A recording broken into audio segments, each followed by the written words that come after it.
ভাগ্য বদলের আশায় পাড়ি দিয়েছিলেন সৌদি আরবে। একটু বেশি রোজগারের আশায় বেছে নেন কঠিন শ্রমের পথ। কিন্তু আগুনে শুধু স্বপ্নই নয়, পুড়ে ছাই 16টি প্রাণ, যাদের 12 জনের গ্রামের বাড়ি নওগাঁয়, 3 জনের নাটোরে ও 1 জনের বাড়ি রাজশাহী। মৃত্যুর খবরে নিহতদের পরিবারে চলছে শোকের মাতম।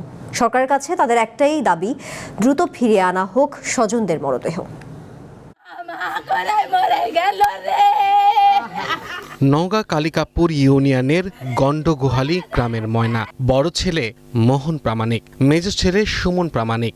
7 বছর আগে বড় ছেলে ও মেজ ছেলে 2 বছর আগে একটি নিশ্চিত জীবনের খোঁজে গিয়েছিলেন সৌদি আরবে। ভেবেছিলেন বিদেশের ঘাম ঝরানো আয় পূরণ করবেন ভবিষ্যতের স্বপ্ন।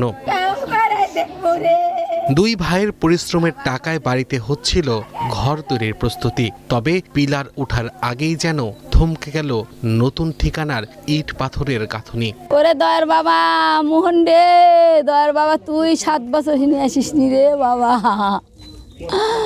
সুমন 2 বছর হিনে আসেনি বাবা।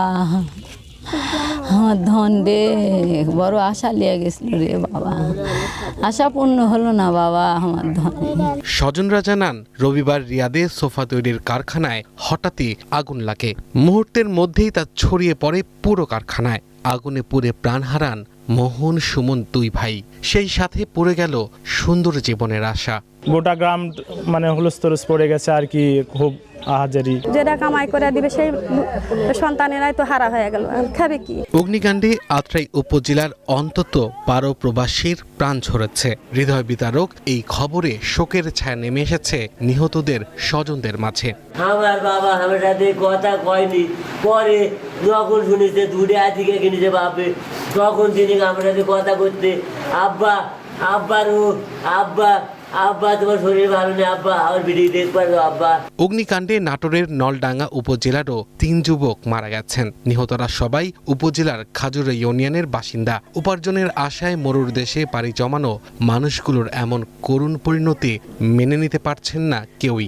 আমার ছেলের লাশ আমি চাই, দেশের মাটির জন্য আমার ছেলের লাশ আসে। আমি মনে করতে পারবো না। আমার স্বামী ওর নাই, আমার 3টা ছেলে, 1 বেটা 2 বেটি। সরকারের কাছে আবেদন, আমার ছেলেকে যে দেশের মাটি ফিরিয়ে দেয়। দূতাবাসের পক্ষ থেকে নিহতদের তথ্য জানাতে স্বজনদের সাথে সার্বক্ষণিক যোগাযোগের আশ্বাস দেওয়া হয়েছে, জানিয়েছে প্রশাসন।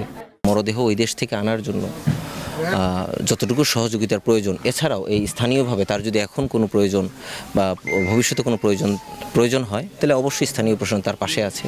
রবিবার রিয়াদের শিল্প এলাকার ওই সোফা কারখানায় হঠাৎ করেই আগুন লাগে। কারখানায় ফোম, কাঠ ও রাসায়নিকের মতো দাহ্য পদার্থ থাকায় মুহূর্তের মধ্যে আগুন ভয়াবহ রূপ নেয়। অগ্নিকাণ্ডের সময় ভেতরে শ্রমিকরা আটকে পড়েন এবং ধোঁয়ায় শ্বাসরুদ্ধ হয়ে ও আগুনে পুড়ে ঘটনাস্থলেই মারা যান। Abdul Al Mamun, one national desk.